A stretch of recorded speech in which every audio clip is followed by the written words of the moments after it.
Ajay Singh to Yogi Adityanath, ಸನ್ಯಾಸಿಯ ಅಸಲಿ ಸಾಮ್ರಾಜ್ಯದ ಕತೆ. ನಮಸ್ಕಾರ ಗೆಳೆಯರೇ, ನಾನು ನಿಮ್ಮ ಯಾತ್ರಿಕ ಬಾಬು. ಇವತ್ತು ನಾವು ಮಾತನಾಡುತ್ತಿರುವ ವ್ಯಕ್ತಿ ಕೇವಲ ಒಬ್ಬ ರಾಜ್ಯದ ಮುಖ್ಯಮಂತ್ರಿಯಲ್ಲ, ಬದಲಾಗಿ ಭಾರತದ ರಾಜಕೀಯ ಇತಿಹಾಸದಲ್ಲೇ ಒಂದು ಅಚ್ಚರಿ ಮೂಡಿಸಿದ ಸನ್ಯಾಸಿ. ಹೌದು, ಅವರೇ ಯೋಗಿ ಆದಿತ್ಯನಾಥ್.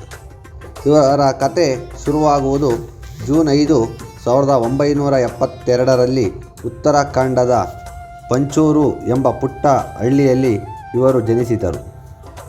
ಇವರ ಮೊದಲ ಹೆಸರು ಅಜಯ್ ಸಿಂಗ್ ಬಿಸ್ತ್. ಇವರ ತಂದೆ ಆನಂದ್ ಸಿಂಗ್ ಬಿಸ್ತ್. ಅವರು ಒಬ್ಬ ಫಾರೆಸ್ಟ್ ರೇಂಜರ್ ಆಗಿದ್ದರು. ಅಜಯ್ ಸಿಂಗ್ ಅವರು ಬಾಲ್ಯದಿಂದಲೇ ತುಂಬ ಶಿಸ್ತಿನ ಮಗು. ಅವರು ಗಣಿತದಲ್ಲಿ ತುಂಬ ಹುಷಾರಾಗಿದ್ದರು. ಋಷಿಕೇಶದಲ್ಲಿ ಅವರು ಗಣಿತದಲ್ಲಿ ಪದವಿ ಪಡೆದರು.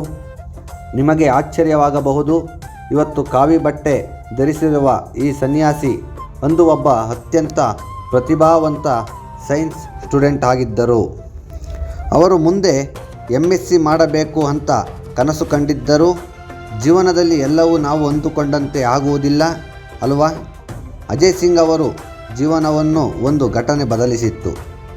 1993ರಲ್ಲಿ ರಾಮ ಜನ್ಮಭೂಮಿ ಚಳುವಳಿಯ ಸಮಯದಲ್ಲಿ ಅವರು ಗೋರಖ್ಪುರದ ಮಹಾಂತ್ ಅವೈದ್ಯನಾಥ್ ಅವರನ್ನು ಭೇಟಿ ಮಾಡಿದ್ದರು.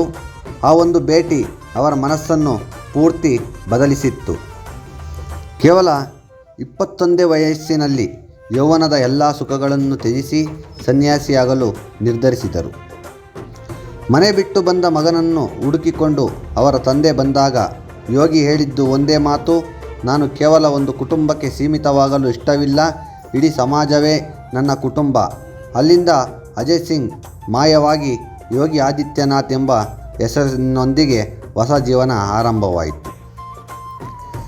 ಯೋಗಿಯವರು ಮಠದ ಜವಾಬ್ದಾರಿ ಹೊತ್ತುಕೊಂಡು ಜನರ ಸಮಸ್ಯೆಗಳಿಗೆ ಸ್ಪಂದಿಸಲು ಶುರು ಮಾಡಿದರು. 1998ರಲ್ಲಿ ಕೇವಲ 26ನೇ ವಯಸ್ಸಿಗೆ ಅವರು ದೇಶದ ಅತ್ಯಂತ ಕಿರಿಯ ಸಂಸದರಾಗಿ ಆಯ್ಕೆಯಾದರು. ಅಲ್ಲಿಂದ ಸತತವಾಗಿ 5 ಬಾರಿ ಅವರು ಸಂಸದರಾಗಿ ಗೆದ್ದರು. ಸಂಸತ್ತಿನಲ್ಲಿ ಅವರ ಧ್ವನಿ ಜನರ ಪರವಾಗಿ ಎತ್ತುತ್ತಿದ್ದರು. ಒಮ್ಮೆ ಸಂಸತ್ತಿನಲ್ಲಿ ಮಾತನಾಡುತ್ತಾ ಯೋಗಿಯವರು ಬಿಕ್ಕಿ ಬಿಕ್ಕಿ ಎತ್ತಿದ್ದರು. ಪೊಲೀಸರು ಮತ್ತು ರಾಜಕೀಯ ವಿರೋಧಿಗಳು ತಮಗೆ ನೀಡಿದ ಕಿರುಕುಳದ ಬಗ್ಗೆ ವಿವರಿಸುತ್ತಾ ಅವರು ಕಣ್ಣೀರು ಹಾಕಿದ್ದರು. ಅಂದು ಹತ್ತಿದ್ದ ಆ ಸನ್ಯಾಸಿ ಇವತ್ತು ಅದೇ ಕಿರುಕುಳ ನೀಡಿದವರನ್ನು ಗಡಗಡ ನಡುಗುವಂತೆ ಮಾಡಿದ್ದಾರೆ ಎಂದರೆ ಅದು ಅವರ ಛಲ.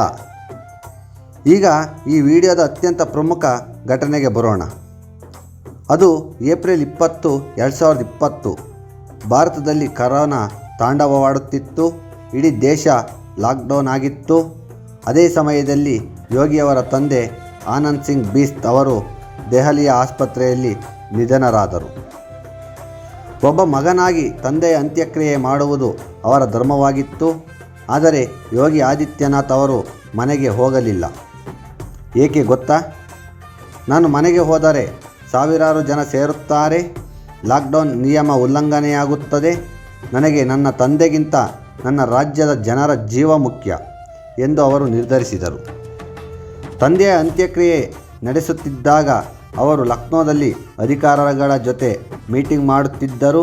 ಇದು ಒಬ್ಬ ನಾಯಕನಿಗೆ ಇರಬೇಕಾದ ಅತಿ ದೊಡ್ಡ ಗುಣ. ಮುಖ್ಯಮಂತ್ರಿಯಾದ ಮೇಲೆ ಅವರು ಉತ್ತರ ಪ್ರದೇಶದ ಮುಖವನ್ನೇ ಬದಲಿಸಿದರು. ಕ್ರಿಮಿನಲ್ಗಳ ಸಾಮ್ರಾಜ್ಯಕ್ಕೆ ಬುಲ್ಡೋಜರ್ ಮೂಲಕ ಅಂತ್ಯ ಹಾಡಿದರು. ಇವತ್ತು ಉತ್ತರ ಪ್ರದೇಶದಲ್ಲಿ ಕಾನೂನು ಸುವ್ಯವಸ್ಥೆ ಸುಧಾರಿಸಿದೆ. ಅಯೋಧ್ಯೆಯಲ್ಲಿ ಭವ್ಯವಾದ ರಾಮಮಂದಿರ ನಿರ್ಮಾಣವಾಯಿತು. ಅವರು ಯಾವುದೇ ಸಂಬಳ ಪಡೆಯದೆ ಅತ್ಯಂತ ಸರಳವಾಗಿ ಜೀವನವನ್ನು ನಡೆಸುತ್ತಿದ್ದಾರೆ. CM ಆಗಿದ್ದರೂ ಸಹ ಇಂದಿಗೂ ಅವರು ನೆಲದ ಮೇಲೆ ಮಲಗುತ್ತಾರೆ. ದಿನಕ್ಕೆ ಕೇವಲ 4ರಿಂದ 5 ಗಂಟೆ ಮಾತ್ರ ನಿದ್ರೆ ಮಾಡುತ್ತಾರೆ. ಗೋವುಗಳ ಸೇವೆ ಮಾಡುವುದು ಅವರಿಗೆ ಪ್ರಾಣಕ್ಕಿಂತ ಇಷ್ಟ. ಗೆಳೆಯರೇ, ಅಧಿಕಾರ ಬಂದಾಗ ಮನುಷ್ಯ ಅಹಂಕಾರಿಯಾಗುತ್ತಾನೆ. ಆದರೆ ಅಧಿಕಾರವನ್ನೇ ಸೇವೆಯನ್ನಾಗಿ ಮಾಡಿಕೊಂಡ ಈ ಸನ್ಯಾಸಿಯ ಕತೆ ನಮ್ಮೆಲ್ಲರಿಗೂ ದೊಡ್ಡ ಪಾಠ. ಶೂನ್ಯದಿಂದ ಈ ಮಟ್ಟಕ್ಕೆ ಬೆಳೆದ ಯೋಗಿ ಆದಿತ್ಯನಾಥ್ ಅವರ ಜೀವನ ಚರಿತ್ರೆ ನಿಮಗೆ ಇಷ್ಟವಾಗಿದೆ ಎಂದು ನಾನು ನಂಬುತ್ತೇನೆ. ಈ ವಿಡಿಯೋ ಬಗ್ಗೆ ನಿಮ್ಮ ಅನಿಸಿಕೆಯನ್ನು ಕಮೆಂಟ್ ಮಾಡಿ. ನೀವು ನನ್ನ ಚಾನಲ್ಗೆ ಹೊಸಬರಾಗಿದ್ದರೆ ದಯವಿಟ್ಟು ಸಬ್ಸ್ಕ್ರೈಬ್ ಮಾಡಿ. ನಿಮ್ಮ ಬೆಂಬಲ ಹೀಗೆ ಇರಲಿ. ಮುಂದಿನ ವಿಡಿಯೋದಲ್ಲಿ ಮತ್ತೆ ಭೇಟಿಯಾಗೋಣ. ಜೈ ಹಿಂದ್.